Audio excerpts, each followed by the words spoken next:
Jim Henson, Idea Man. This movie is directed by Ron Howard and it is written by Mark Monroe. This amazingly imaginative man who brought so much entertainment, education, and innocence to so many childhoods, man. The exploration of his creativity in this film was really, really outstanding. This guy can do everything, and wow.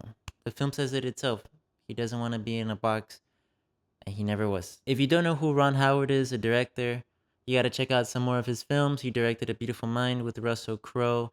Lastly, if I remember correctly, he directed 13 Lives, which is based off a true story. Great film. So I walk into this film expecting a good documentary, not knowing much about Jim Henson. When I was little, the primary way I had access to films was a public library.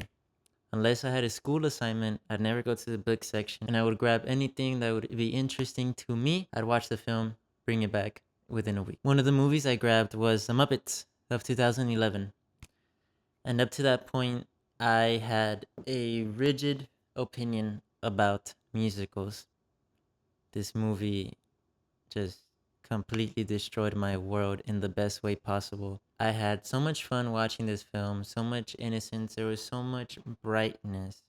And I had no idea that, in a sense, Jim Henson had a big part of my own perspective on certain filmmaking aspects. What Jim Henson, Idea Man, does really well is have an organized story structure, and it's actually very creative, but because it's not necessarily totally linear. We have interviews throughout the documentary about amazing people he used to work with, people like Frank Oz and his kids, and of course we have cutaways to where we see some of Jim Henson's previous work. We see how he started off in Sam and Friends, worked his way towards Sesame Street, The Muppets for 5 years. I had no idea it just lasted 5 years. That's crazy to me. Like, the legacy it's had ever since then, amazing. And I didn't know it was always overseas. I learned so much in this film, and it was a lot of fun, especially for someone who's really into filmmaking. It's very inspiring. What you could do with so little. For example, Rolf's head was half of a basketball. I had no idea, but that's so creative.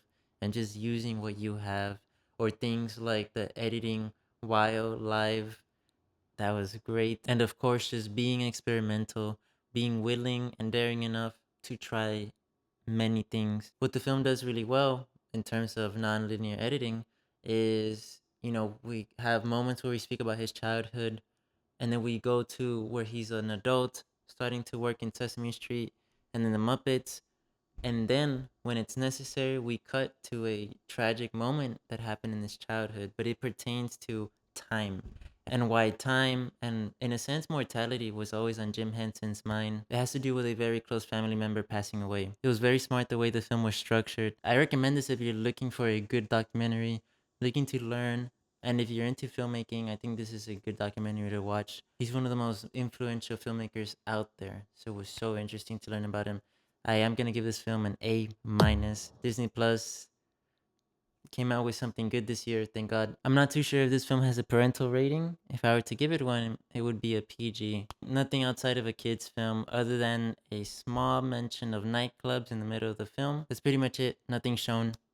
Guys, thank you so much for watching. Let me know what you thought about Jim Henson, Idea Man. Let me know what you thought about this review. Catch you guys next time. Bye bye.